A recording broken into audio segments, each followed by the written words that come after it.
সবার চিন্তা একটাই, দুনিয়া দুনিয়া আর দুনিয়া। যে দুনিয়া সম্পর্কে নবী সাল্লাল্লাহু আলাইহি ওয়াসাল্লাম বলেছেন, একটু শোনেন। যে মনে করেন এটা একটা মহাসাগর, নবী সাল্লাল্লাহু আলাইহি ওয়াসাল্লাম বলছেন এখানে একটা আঙ্গুল ঢুকিয়ে দাও, দিয়ে বের করো। এই আঙ্গুলে যতটুকু পানি আছে এটা দুনিয়া, আর এই পুরো মহাসাগরে যত পানি আছে এটা পরকাল। একদিন সাহাবীদেরকে নিয়ে নবী যাচ্ছেন সাল্লাল্লাহু আলাইহি ওয়াসাল্লাম, একটা মৃত গাধা বা বকরির বাচ্চা পড়ে আছে, মৃত গাধা বকরির বাচ্চা। সাহাবীদেরকে বলছেন, হে আমার সাহাবীরা, তোমরা কি এই বকরির বাচ্চাটাকে 1 দিরহামের বিনিময়ে কিনতে চাও? কিসের বিনিময়ে? 1 দিরহাম। তো দিরহাম কি জিনিস সেটা পরে বোঝাবো এখন ইনশাআল্লাহ, ওইগুলো এখন বুঝবেন না। দিরহাম কি জিনিস ওটা পরে বুঝবেন। দিরহাম থাকলে আর রিজার্ভ কমতো না। দিরহাম থাকতো যদি কোনো কান্ট্রি রিজার্ভ আর কমতো না। রিজার্ভ কমে ডলারের ভিত্তিতে, আর ডলার হচ্ছে এখন সারা ওয়ার্ল্ডের ডমিনেটিং কারেন্সি, ওটাকে হার্ড কারেন্সি বলে। মানে আপনি তেল কিনতে চান, 1 কোটি টাকা ব্রিফকেসে নিয়ে আমাদের আবু ধাবিতে চলে যান, গিয়ে শেখদেরকে বলেন যে আমাকে 1 কোটি টাকার তেল দেন, 1 ফোঁটাও তেল দিবেন আপনাকে, দিবে না। যতক্ষণ আপনি ওই টাকাটাকে ডলারে কনভার্ট করবেন তারপর দিবেন, আপনাকে তখন সুন্দর মতো তেল দিবেন। Dollar petrol, dollar petrol, petrol ছাড়া ডলারের এক্সচেঞ্জ নাই। এটা হচ্ছে পেট্রো ডলার মনিটরিং সিস্টেম। এবং এটা নিয়ে কথা বললে আবার এক শ্রেণীর ঘুমটাওয়ালা শায়েখ আছে, বলবে খারেজি হয়ে গেছে। যাই হোক, এটা একটা জুলুম। কিরকম জুলুম? যে আপনি আপনার ইকোনমিক পুরো ব্যালেন্সটাকে ডলারের মানদণ্ডে যাচাই করতে হবে। আপনি যতই সমৃদ্ধশালী হন না কেন, আপনি ওই হার্ড কারেন্সিকে টেক্কা দিতে পারবেন না। আপনার কাছে গোল্ড আছে, মনে করেন সোনা, এখন সোনাটাকে আপনি যে ভাঙাবেন, ভাঙিয়ে যে মানে কান্ট্রির অন্যান্য ডেভেলপমেন্টের কাজে লাগাবেন, তার জন্য ডলারের সিঁড়ি পার হয়ে যেতে হবে আপনাকে। অথচ এই দিনার এবং দিরহাম রাসূল সাল্লাল্লাহু আলাইহি ওয়াসাল্লামের যুগের কারেন্সি ছিল, দিনার দিরহাম, যার ইন্ট্রিনসিক ভ্যালু বা অন্তর্নিহিত মান কখনো কমে যাবে না। দেখাচ্ছি, দাঁড়ান, আমি এমনি এমনি করে কথা বলি না। আসহাবুল কাহফ কত বছর ঘুমিয়েছিলেন বলেন? 309 বছর। 309 বছর। পকেটের মধ্যে কিছু কয়েন ছিল, সোনার আর রূপার কয়েন। এই এলাকা ছেড়ে চলে গেছে, গুহার মধ্যে ঘুমিয়েছে, রাত কাটাবে, আল্লাহ পাক ঘুম পাড়িয়ে রেখেছেন 309 বছর। 309 বছর ঘুম থেকে ওঠার পর তারা বলছে, কেম লাবিস্তুম, তোমরা কতদিন ঘুমিয়েছো? একজন বলছে লাবিস না ইয়াওমান আও বা'দা ইয়াওম, একদিন ঘুমিয়েছি বা একদিনের কিছু অংশ ঘুমিয়েছি। ঠিক আছে, ঘুম থেকে উঠেছে, এখন ক্ষুধার্ত আমরা, যাও এই মুদ্রাগুলো নিয়ে বাজারে যাও, বাজারে গিয়ে দেখো ফালয়ানজুর আইয়ুহা আজকা তুআমা, খেয়াল করে দেখো কোন খাবারটা উত্তম পবিত্র, ওটা নিয়ে আসো। তো 309 বছর একটা মুদ্রা নিয়ে ঘুমানোর পরেও মুদ্রার মান কমে যায়নি। ওই টাকা দিয়ে ঠিকই রুটি কেনা গেছে। এখন আপনি আপনার কারেন্সিগুলো নিয়ে 309 বছর ঘুমানো লাগবে না, আপনি 10 বছর ঘুমান। 10 লাখ টাকা নিয়ে 10 বছর ঘুমান। 10 লাখ টাকার মান যদি 9 লাখ টাকায় না নেমে আনছে, তাহলে আমি নাম বদলাই ফেলাবো। এখন 1 লাখ, দাঁড়ান ঠিক বলেন না, দাঁড়ান, বোঝেন আগে। এখন এই যে 1 লাখ টাকার মানটা হারালেন আপনি, 1 লাখ টাকার মানটা আপনি হারিয়ে ফেললেন, তো ওই 1 লাখ টাকা আর্ন করার জন্য আপনাকে শ্রম দিতে হয়নি? আপনার মাথার ঘাম পায়ে ফেলতে হয়েছে না? তাহলে আপনার শ্রমটা গেল কোথায়? তাহলে কেউ আপনার শ্রমটা লুটে পুটে খেয়ে ফেললো। যেহেতু আপনার কারেন্সির মানটা ডলার বেসড, এই কারণে ওই মনিটরিং সিস্টেম যারা চালায় ওরা আপনার এভাবে করে শ্রমটাকে সিজ করে ফেলে দেবে। আর আমি যদি আপনাকে আমার ফার্মে কাজ করিয়ে সারাদিন কাজ করানোর পরে আপনাকে কোনো পারিশ্রমিক না দেই, শ্রমের কোনো মূল্য না দেই, আপনি আমাকে জালেম বলবেন না? বলবেন কি না? ঠিক এই কারণে আমরা বলছি এই মনিটরিং সিস্টেমটাই জুলুম। আর নবীজি বলছে, দিনারের কথা বলছেন, দিরহামের কথা বলছেন। এটা যদি আপনার পকেটে থাকতো 309 বছর কেন, 1000 বছর পর উঠলে ওটার মান সেটাই থাকবে, কমতো না। এই হলো ইসলামিক কারেন্সি। এটা নিয়ে কথা বললে আবার এক শ্রেণীর ঘুমটাওয়ালা শায়েখ আছে, কিছু সত্য কথা ওরা হজম করতে পারে না। তখন দেখা যায় যে একটা ফতোয়া দিবে, এ খারেজি হয়ে গেছে, মানে ফাইজলামি পাইছে আর কি। কে খারেজি একটু বলে নেই। খারেজি আকীদাটা কি আসলে? খারেজি আকীদা হচ্ছে কোনো ব্যক্তি যদি অন্য কোনো মুসলমানকে যদি কবিরা গুনাহ করার কারণে কাফের মনে করে। কথা বোঝেন? আপনি সুদ খেয়েছেন বা ঘুষ খেয়েছেন বা জেনা করেছেন, এগুলো কবিরা গুনাহ। এখন আমি যদি বলি যে সুদ ঘুষ জেনা করার কারণে আপনি কাফের হয়ে গেছেন, আপনাকে হত্যা করা জায়েজ, তাহলে আমি খারেজি। বুঝতে পারছেন কথা? কিন্তু আমি কি কখনো এরকম করে কথা বলেছি? এই যে মনিটরিং সিস্টেম নিয়ে কথা বললাম, এর সাথে কবিরা গুনার কি সম্পর্ক আর খাওয়ারিজমের কি সম্পর্ক? আবার কোনো কোনো ক্ষেত্রে দেখা যায় যে পলিটিক্যাল সমালোচনা করলে খারাজি টাইটেল দিয়ে দিবে। ওই যে বললাম আমাদের শেখদের কাছে যান মিডল ইস্টের, গিয়ে আপনি দেন, টাকা দেন, তেল দিবে না, ডলার না দিলে বলবো এই যে এন্টি মিডল ইস্ট কথা বলেছে, অতএব সে খারিজ হয়ে গেছে। আমি আপনাকে একটা এক্সাম্পল দিই, শোনেন, বোঝেন কথাগুলো বোঝেন। ইয়াজিদের নাম শুনেছেন? ইয়াজিদ ভালো শাসক ছিল না খারাপ শাসক ছিল? তার আমলে হুসাইন রাদিয়াল্লাহু আনহুর শাহাদাতের ঘটনা ঘটেছে, হাররার যুদ্ধ ঘটেছে, সে মদিনা আক্রমণ করেছে, মক্কাও আক্রমণ করেছিল, ম্যাসাকার করেছে। বহু সাহাবী তার এই শাসন মেনে নেয় নাই। তার মধ্যে একজন হচ্ছে আব্দুল্লাহ বিন জুবাইর রাদিয়াল্লাহু আনহু, জুবাইর ইবনে আওয়াম রাদিয়াল্লাহু আনহুর ছেলে। তার অনুসারী অনেক সাহাবী ছিলেন। আর আমাকে বলেন, ইয়াজিদ যখন মক্কা মদিনা আক্রমণ করছিল, বা তার সেনাবাহিনীরা যখন ইমাম হুসাইনকে কারবালার প্রান্তরে শাহাদাত দিচ্ছে বা আক্রমণ করছে তার সপরিবারে, এখন যে সাহাবীরা তার বিরুদ্ধে একটু অবস্থান নিয়েছে, সবগুলো সাহাবী কি কাফের হয়ে গেছে, তাগুত হয়ে গেছে আর খারেজি হয়ে গেছিল নাকি? তারা কি ইয়াজিদের অন্যায়ের প্রতিবাদ করার কারণে খারেজি হয়ে গেছিল নাকি? তো পলিটিক্যাল সমালোচনার সাথে খাওয়ারিজমের কোনো সম্পর্ক নাই। কিন্তু এরা এটাকে একটা সুকৌশলে মুসলিম উম্মার যুবকদের মধ্য থেকে সত্য কথা বলার মানসিকতাকে কেড়ে নিয়েছে, সত্যকে উপস্থাপন করার মানসিকতাকে দমিয়ে দেওয়ার জন্য একটা খারেজি ফতোয়া শুরু করে দিয়েছে। যেখানে সেখানে যা ইচ্ছা বলবেন খারেজি ফতোয়া দিয়ে দিন।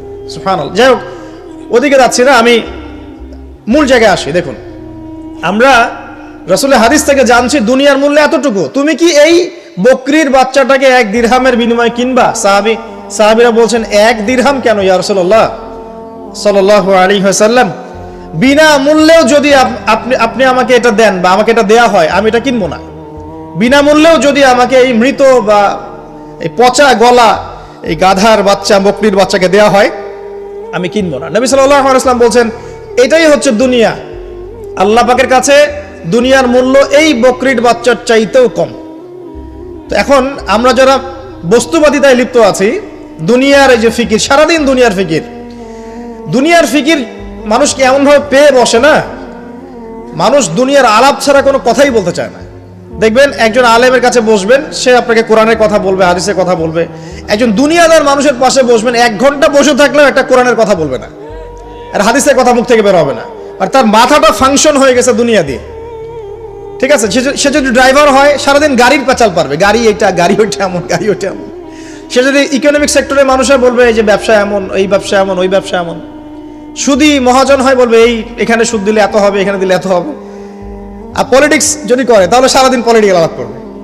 দুনিয়ার সেক্টরে যারা পটু আর কি, দুনিয়ার ফাংশনটা মাথায় এমনভাবে ইনস্টল করা থাকে যে এটা ছাড়া অন্য কোনো কথা তার মুখ থেকে বের হবে না। নবী সাল্লাল্লাহু আলাইহি ওয়াসাল্লাম দুনিয়াকে এত তুচ্ছ করেছেন। এখন আমি আপনাকে বোঝাচ্ছিলাম যে দাসী তার মনিবকে জন্ম দিবে, এর অর্থ একটা এই যে পিতামাতার সাথে এখন দাসীর মতো আচরণ করা হবে। সেটা কি হচ্ছে না বলেন? এটা যারা পিতামাতা হয়েছেন, বার্ধক্যে চলে গেছেন, তারা খুব ভালো করে জানেন যেই সন্তানের জন্য সারাটা জীবন তারা মাথার ঘাম পায়ে ফেললেন, এই সন্তান তার খোঁজ খবর পর্যন্ত নেয় না। এখন ব্রিটেন, অক্সফোর্ড, হার্ভার্ড থেকে পড়ে আসছে, ঢাকা বিশ্ববিদ্যালয় থেকে বড় বড় ডিগ্রি নিয়ে আসছে, তার বাবা এখন থাকে বৃদ্ধাশ্রমে। জাহাঙ্গীরনগর ইউনিভার্সিটির একজন প্রফেসর, তিনি বৃদ্ধাশ্রমে আছেন। একটা ভিডিও দেখলাম তার, তিনি বলছেন যে আমি আমার পরিবারের জন্য কি না করেছি, আজকে আমি এত বড় প্রফেসর হওয়ার পরে আমার শেষ জীবনটা এখানে কাটছে। মাঝে মাঝে এগুলো দেখলে মনে হয়, মনটা চায় যে আমরাও কিছু বৃদ্ধাশ্রম করি, যাদেরকে আল্লাহ পাক তৌফিক দিয়েছেন আপনারা করবেন। যদিও ইসলামে বৃদ্ধাশ্রমের কোনো জায়গা নাই, মায়ের পায়ের নিচেই সন্তানের বেহেশত, কিন্তু এখন পরিবেশ এত খারাপ যে কিছু কিছু বৃদ্ধাশ্রমের দরকার হয়ে পড়েছে। জাতীয় একটা দৈনিক পত্রিকা দেখলাম, তারা বলছে যে এখন বৃদ্ধাশ্রম সময়ের দাবি হয়ে গেছে, বৃদ্ধাশ্রম এখন সময়ের দাবি হয়ে গেছে। আপনাদের সামর্থ্য থাকলে আপনারা করবেন। শেষ জীবনটা যেন আমাদের এই বার্ধক্যে উপনীত হওয়া মায়েরা এবং বাবারা, তারা যেন আল্লাহর ইবাদত করে কাটাতে পারে এমন একটা পরিবেশ তৈরি করে দিবেন। টেনশন ফ্রি ভাবে তারা যেন 3 বেলা খায়, জিকির আজগার করে, তাসবিহ তাহলিল করে, কোরআন তেলাওয়াত করে, শেষ জীবনটা যেন ঈমান ইসলামের উপর থেকে মৃত্যুবরণ করতে পারে, এরকম একটা ব্যবস্থা করে দেন। ইনশাআল্লাহ বহুত নেকি হবে ইনশাআল্লাহ, আল্লাহ পাক আপনাকে বরকত দিবেন ইনশাআল্লাহ। এটা একটা ব্যাখ্যা হতে পারে। সেকেন্ড ব্যাখ্যা হতে পারে এই দাসী তার মনিবকে জন্ম দিবে অর্থ হচ্ছে এই যে সমাজের ন্যায় অন্যায় হক বাতিলের মানদণ্ড উল্টে যাবে, কারণ দাসী মনিবকে জন্ম দিতে পারে না। পারে? তার মানে একটা ব্যাখ্যা এটাও হতে পারে সত্য মিথ্যা হয়ে যাবে, মিথ্যা সত্য হয়ে যাবে কিয়ামতের আগে আগে, হক বাতিল হয়ে যাবে, বাতিল হক হয়ে যাবে। ঠিক এটাও অন্যান্য হাদিসে এসেছে, সত্যবাদীকে বলা হবে মিথ্যাবাদী, মিথ্যাবাদীকে বলা হবে পরম সত্যবাদী। যে ব্যক্তি আমানতদার তাকে বলা হবে খেয়ানতকারী, যে খেয়ানতকারী তাকে বলা হবে পরম আমানতদার। এটা হচ্ছে না এখন আমাদের এই বিজি শহরগুলোতে, এটা হচ্ছে না। আমাদের এখানে বিশ্বাসটা এতই কমে গেছে, দেখবেন কোনো মানুষ যদি সেধে কাউকে খাওয়ায়, আসেন হোটেলে বসেন খান, সন্দেহের চোখে তাকাবে যে না জানি আমাকে কি খাওয়াই দিল, আমাকে খাওয়ায় আবার কি লুটপাট করে, তাই না? দেখেন আমাদের শহর থেকে বিশ্বাসটা কমে গেছে না। একটা বন্ধন টিকে থাকে বিশ্বাসের উপরে। আমি বলি যে একটা সম্পর্ক শুধুমাত্র ভালোবাসার ভিত্তিতে টিকে থাকে না, ভালোবাসার চেয়ে বড় জিনিস হচ্ছে বিশ্বাস। আর সেই বিশ্বাস যখন উঠে যায় তখন পরিবার ভেঙে যায়, স্বামী স্ত্রীর বন্ধন ভেঙে যায়, সামাজিক কাঠামো ভেঙে যায়। আমাদের সমাজ থেকে বিশ্বাসটা উঠে গেছে, দেখবেন কেউ কাউকে বিশ্বাস করতে পারে না। হ্যাঁ, তো এই যে বস্তুবাদিতা আমাদের বিশ্বাসটাকে নষ্ট করে ফেললো। খেয়াল করে দেখেন, এই রাত্রেবেলা গাড়ি নিয়ে যাবেন, রাস্তায় যদি কেউ দাঁড়িয়ে থাকে, ভাই আমি খুব বিপদে পড়েছি একটু লিফট দেন, ভয়েই দাঁড়াবো না এখানে গাড়ি নিয়ে, না জানি আবার কোন ট্র্যাপে ফেলায়, তাই না? বিশ্বাস প্রতারণার কি যুগ, কেউ কাউকে বিশ্বাস করতে পারছে না, কেউ কাউকে বিশ্বাস করতে পারছে না। স্বামী তার স্ত্রীকে বিশ্বাস করে না। এই শহরে বহু স্বামী আছে এই শহরের, স্ত্রীকে বিশ্বাস করে না, কারণ জানে যে আমি বাইরে গেলে ফোনে অনেকগুলা বেটার সাথে লাইন মারে, স্বামী খুব ভালো করে জানে। এই কারণে দেখা যায় স্বামীও বাইরে আবার কয়েকটা একাধিক ওই যে বলবো উপস্ত্রী উপপত্নী জোগাড় করে রেখে দিছে, আছে না? মেয়ে স্ত্রী বাসায়, স্বামী যখন চলে যায় স্ত্রী অন্যের সাথে পরকিয়া করে, আবার স্বামী বাইরে গিয়ে স্ত্রীকে বাদ দিয়ে অন্য মেয়ের সাথে পরকিয়া করে। এই জিনিসটাই শহরে বেশি না কম বলেন? লজ্জা করেন না, সত্যি কথা বলেন, এটা বেশি না কম? বেশি, দিন দিন বাড়ছে। আর যে মিডিয়াগুলো আমরা দেখি এগুলোই শিখায় আমাদেরকে, পরকীয়া শিখায় না, পরকীয়া শিখায়। আর এটা যে এত ভয়াবহ মহামারী আকার ধারণ করেছে না, অনেক ক্ষেত্রে দেখা যায় স্বামী অফিসে যাওয়ার সাথে সাথেই বয়ফ্রেন্ড বাসায় হাজির। এই যে বাক্সে বাক্সে বন্দি জীবন বললাম, বাক্সে বাক্সে বন্দি ফ্ল্যাটের ভিতরে তো ঢুকলে আর বোঝা যায় না ভিতরে কি হচ্ছে। কত ফ্ল্যাটে যে জেনা হয় এখন এই শহরে আল্লাহ ভালো জানে। এই ফ্ল্যাটের প্রত্যেকটা ইঞ্চি ইঞ্চি মাটি আল্লাহর কাছে সাক্ষী দিবে। যেখানে যে মাটিতে বসে অবিবাহিত যুবক যুবতী জেনা করেছে আর বিবাহিত যুবক যুবতীরা এবং এই স্বামী স্ত্রী জেনা করেছে, এর ইঞ্চি ইঞ্চি মাটি আল্লাহর কাছে কথা বলবে, এর ইঞ্চি ইঞ্চি মাটি আল্লাহর সামনে কথা বলবে। ইযা যুলজিলাতিল আরদু জিলজালাহা ওয়া আখরাজাতিল আরদি আসকালাহা ওয়া ক্বালা লিল ইনসানু মা লাহা ইয়াওমাইযিন তুহাদ্দিসু আখবারাহা। সেদিন তুহাদ্দিসু আখবারাহা, জমিন তার খবর বলবে আল্লাহর কাছে। জমিনের কোথায় কোন পাপ হয়েছে সব বলে দিবে। এই জমিনে এখানে দাঁড়িয়ে জেনা করেছে, ওইখানে দাঁড়িয়ে মদ খেয়েছে, ওইখানে কাউকে খুন করেছে, জমিন বলে দিবে। একটা কথা এখানে মাঝখানে বলে দেই, যারা অবিবাহিত যুবক যুবতী আছো, এই লেকচার তোমরা যারা শুনছো, তোমাদের মধ্যে কেউ যদি জেনা করে থাকো, অবিবাহিতের কথা বলছি, তোমাদের কাঁধের মধ্যে এখন 100 বেত্রাঘাতের শাস্তি ঝুলে আছে।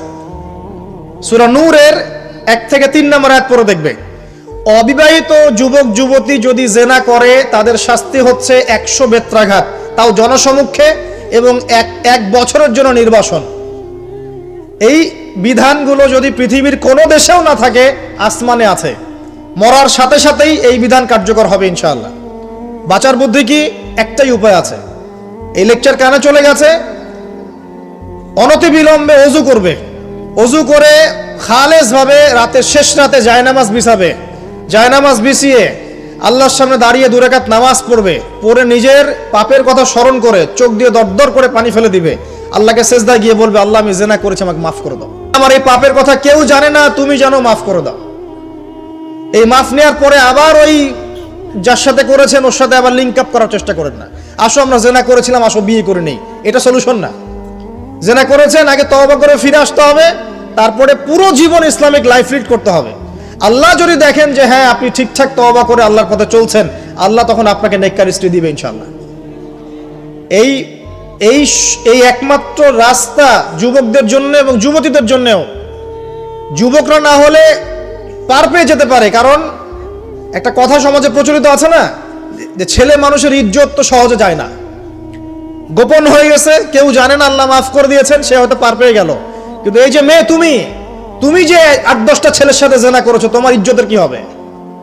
তোমার যে সতীত্ব তুমি নষ্ট করেছো, তুমি তো বিয়ের পর কোনো ঘরে গেলে সে হাজবেন্ডও বুঝতে পারবে তুমি আর সতী সাধী নও। তখন তোমার কি হবে? এটা গেল স্বেচ্ছায় জেনা। আর যদি আপনি ধর্ষণ করে থাকেন কাউকে, তাহলে তার হক তাকে ফেরত দিতে হবে। কিভাবে দিবেন সেটা আপনার বিষয়। আল্লাহর কাছে ক্ষমা চান, ইস্তেগফার করেন। জেনার ফলশ্রুতিতে সমাজে মহামারী নেমে আসে। জেনা, পরকীয়া, অশ্লীলতার কারণে সমাজে এমন সব রোগ ব্যাধির উদ্ভব হয় যেগুলো কখনো ছিল না। এই শহরটা জেনার শহর, আমাদের এই ঢাকা শহর জেনার শহর। আপনাকে এটা বোঝার জন্য আমার লেকচার না শুনে আপনি পেপার পত্রিকা ঘাটেন, অনলাইন সার্চ করেন, দেখবেন এই শহরে আনাচে কানাচে জেনা হয় এবং ওপেন জেনা হয়। মানুষ জেনাকে হালাল মনে করে। এই শহরের যুবক যুবতী যারা একে অপরের সাথে বয়ফ্রেন্ড গার্লফ্রেন্ড কালচারে লিপ্ত আছে, এটাকে তারা হালাল মনে করে, কেউ হারামও মনে করে না। কত বড় সাহস দেখায়। আর রাস্তা দিয়ে আমরা হেঁটে গেলেও বয়ফ্রেন্ড গার্লফ্রেন্ড এসে আমাদেরকে সালাম দেয়, হুজুর আমাদের জন্য একটু দোয়া করেন। তো প্রত্যেকটা পার্কে যাবেন, এই যে আপনাদের রেস্টুরেন্টগুলোতে যাবেন, দর্শনীয় যে স্পটগুলো সেখানে যাবেন, দেধার সে জেনা হচ্ছে, জেনা আর জেনা। আমি এই যুগের কথাই বলছি। নবী সাল্লাল্লাহু আলাইহি ওয়াসাল্লাম বলছেন, আমাদের নবী বলছেন, আমার উম্মতের একটা অংশ, সবাই না, আমার উম্মতের একটা অংশ অবশ্যই জেনাকে হালাল করে নেবে, অবশ্যই মদকে হালাল করে নেবে, মদ পান করবে কিন্তু মদের নাম অন্য দিবে, এবং তারা গান বাজনা বাদ্যযন্ত্র নর্তকীদেরকে হালাল মনে করে নিবে। নবী সাল্লাল্লাহু আলাইহি ওয়াসাল্লাম বলেছেন, যখন সমাজে এরকম পাপ বাড়ে তখন সমাজে এমন সব রোগ ব্যাধি আসে যা আগে কখনো ছিল না। এবং এদের ব্যাপারে নবীজি বলেছেন, একদিন সকালবেলা আল্লাহ পাক এদেরকে বানর এবং শুয়োর বানিয়ে দিবেন। কিয়ামতের আগে এই ঘটনাও ঘটবে, বিকৃত হবে। ভূমিকম্প, ভূমিধস এবং আকৃতির বিকৃতি, এগুলো আযাব আসবে আল্লাহর পক্ষ থেকে। এই জেনা, এই ব্যভিচার, এই পরকীয়া, নোংরামি, অশ্লীলতার কারণে ঘরে ঘরে এগুলা বয়ফ্রেন্ড গার্লফ্রেন্ড কালচার। কেউ মনে করে না যে এগুলা হারাম, কেউ মনে করে না যে আমার এই যে সহপাঠী আমার গায়রে মাহরাম। এই গায়রে মাহরাম শব্দটাই নাই। কাজিন, চাচাতো বোন, মামাতো বোন, খালাতো বোন, এই যে কাজিন, এরা জেনা করছে। কি দেখা বাকি রেখেছে এই যুগে আমরা দেখছি যে নিজের মেয়ের সাথে পিতার শারীরিক সম্পর্ক। পেপার পত্রিকা পড়েন, একটু অনলাইন ঘাটেন, দেখেন কোন যুগে আছেন আপনি। সমাজে ন্যায় অন্যায় হক বাতিলের মানদণ্ডই উল্টে যাবে। মানুষ ন্যায়কে অন্যায় মনে করবে, অন্যায়গুলোকে ন্যায় মনে করে নিবে। কোনো মানদণ্ড নাই। আমাদের শহরের এই অবস্থা, শান্তিতে কিভাবে ঘুমাবেন আপনি? নিশ্চিন্তে থাকবেন কিভাবে? কখন যে আল্লাহর গজব চলে আসে।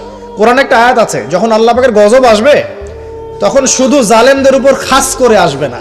আলেমদেরকে জিজ্ঞাসা করেন, আলেম ওলামাদেরকে জিজ্ঞাসা করেন, যখন আল্লাহর গজব আসবে জালেমদের উপরে শুধু খাস ভাবে আসবে না, সবার উপরে আসবে। আমি খুব ভালো মানুষ, ওয়াজ করছি, নসিহত করছি, পার পেয়ে যাবো এমন ভাবার সুযোগই নাই। আপনাকে আপনার সাধ্য মতো অন্যায়ের প্রতিবাদ করার চেষ্টা করতে হবে। লা তা'মুরুন্না বিল মা'রুফ, নবীজি বলছেন, অবশ্যই তোমরা সৎ কাজের আদেশ করো। ওয়া লা তানহাউন্না আনিল মুনকার, অবশ্যই অসৎ কাজে নিষেধ করো। আও লা ইউশিকান্নাল্লাহু আন ইয়াবআসা আলাইকুম ইকাবাম মিন, অন্যথায় আমি আশঙ্কা করি তোমাদের উপর আল্লাহর পক্ষ থেকে বিশাল গজব আসবে। সুম্মা তাদউনাহু, এরপর তোমরা সবাই আল্লাহর কাছে দোয়া করবে, আল্লাহ গজব সরিয়ে দাও। লা ইউস্তাজাবু দুআকুম, তোমাদের দোয়া কবুল করা হবে না। নবী সাল্লাল্লাহু আলাইহি ওয়াসাল্লাম বলেছেন, মান রাআ মিনকুম মুনকারান, তোমাদের মধ্যে যে কেউ হুএভার হি ইজ, যে কেউ যদি কোনো মুনকার, নোংরা গর্হিত কোনো কাজ দেখে, তাহলে যেন ফাল ইউগাইয়ির বিয়াদিহি, তার সামর্থ্য থাকলে হাত দিয়ে যেন ঠেকায়। যাদেরকে আল্লাহ পাক হাত দিয়ে ঠেকানোর ক্ষমতা দিয়েছেন তাদেরকে আল্লাহ জিজ্ঞাসাবাদ করবেন, কেন ঠেকালে না তুমি? জেনার লাইসেন্স দিলে কেন? মদের লাইসেন্স দিচ্ছে কেন? ঠেকালে না কেন? তুমি অন্যায় কাজকে ঠেকালে না কেন? যদি তুমি না পারো, আইল্লাম ইয়াস্তাতি, যদি সে না পারে, তাহলে ফাল ইউগাইয়ির বিলিসানি, তাহলে যেন মুখ দিয়ে সেটা প্রতিবাদ করে। এই যে মুখ দিয়ে প্রতিবাদ করার ক্ষমতা আলেম ওলামার আছে, যাদের হাতের ক্ষমতা নেই মুখের ক্ষমতা আছে।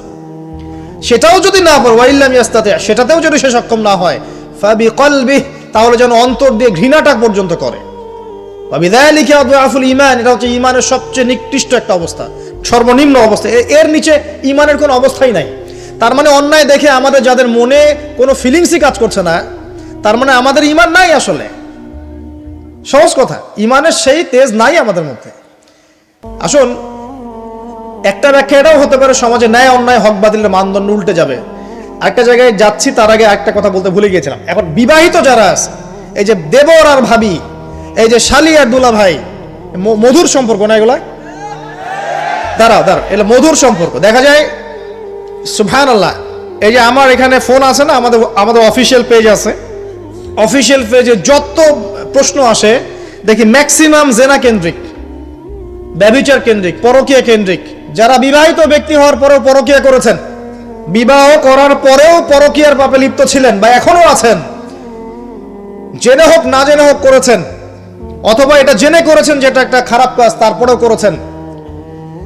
রাসূলুল্লাহ সাল্লাল্লাহু আলাইহি ওয়াসাল্লামের হাদিস এবং আল্লাহ পাকের কালাম অনুযায়ী তাদের শাস্তি হচ্ছে কোমর পর্যন্ত মাটিতে পুঁতে ফেলে পাথর নিক্ষেপ করে রজম করে হত্যা করা। ইসলামিক যদি কোনো রাষ্ট্র থাকতো, বা এটা যদি হতো, বা এটা যদি ইমামুল মাহদির যুগ হতো বা ওমর রাদিয়াল্লাহু আনহুর যুগ হতো, তাহলে এই শাস্তির বাইরে আপনি চলতে পারতেন না, যদি এটা প্রমাণ হতো। এই শাস্তি যদি দুনিয়াতে কার্যকর নাও হয়, আপনি যদি তওবা না করে মারা যান, তাহলে কিয়ামতের মাঠে এই শাস্তি আপনি ভোগ করবেন। খুব মজা লাগছে পরকীয়া করতে। সকালে একটার সাথে, দুপুরে একটার সাথে, আজকে একজনের সাথে রাত কাটান, কালকে আরেকজনের সাথে রাত কাটান, খুব মজা পাচ্ছেন। রাত্রেবেলা মদ খান আর হোটেলে রাত কাটান, সকালবেলা আবার অফিসে যান। আমাদের শহরের এগুলা কালচার কোত্থেকে আসলো? এই শহরকে পবিত্র করবে কে, এবং এই শহরের আসল রূপগুলো স্পষ্ট করবে কারা? খুব মজা পাচ্ছেন এগুলোতে। সুবহানাল্লাহ। একটা বিষয় বুঝাই, ইসলামে কেসাস আছে, কেসাস। মনে করেন আমাকে কেউ হত্যা করেছে, আপনি তাকে হত্যা করতে পারবেন। মনে করেন আপনি কাউকে হত্যা করেছেন, ঠিক আমাদের লজের মধ্যে কেউ যদি কাউকে হত্যা করে তাকে ফাঁসি দেওয়া হয় না, এরকমই কেউ যদি কাউকে হত্যা করে, ইসলামের বিধান কেসাস করা, মানে হাতের বদলে হাত, চোখের বদলে চোখ, কানের বদলে কান, নাকের বদলে নাক, জানের বদলে জান, যদি প্রমাণ হয়। কিন্তু এখানেও হত্যাকারীর বাঁচার সুযোগ আছে। কিরকম? মনে করেন আপনি আমার পরিবারের কাউকে হত্যা করেছেন, আল্লাহ না করুন। এখন আপনি এসে আমাকে ক্ষমা চাচ্ছেন যে আমার ভুল হয়ে গেছে, আমি রক্তপণ দিব, আমাকে মাফ করে দেন। এখন আমাদের পরিবারে কি আপনাকে বললো ঠিক আছে আপনাকে মাফ করে দিলাম, আপনার কেসাস করার দরকার নেই, আপনি রক্তপণ দিয়ে দেন, তাহলে আপনি বেঁচে থাকার সুযোগ পেলেন। কথা বুঝতে পারছেন? একটা হচ্ছে মুরতাদ। মনে করেন কেউ ইসলামের কিছু বিষয়কে অস্বীকার করেছে, তাকে জেলখানায় বন্দি করে রাখা হবে, সুযোগ দেওয়া হবে যে আপনি কি এগুলো জেনে শুনে বলেছেন, নাকি এর উপর অটল থাকবেন না ফিরে আসবেন। সে যদি বলে না আমি তওবা করলাম, আমি এগুলো থেকে ফিরে আসলাম, ও বেঁচে থাকার অধিকার পেয়ে গেল। কিন্তু বিবাহিত ব্যক্তি যারা ব্যভিচার করেছে, বিবাহিত ছেলে বা মেয়ে ব্যভিচার করেছে, তওবা করে যদি ফিরেও আসে, রজমের শাস্তি থেকে বাঁচার কোনো সুযোগ নাই। বুঝাতে পারছি না?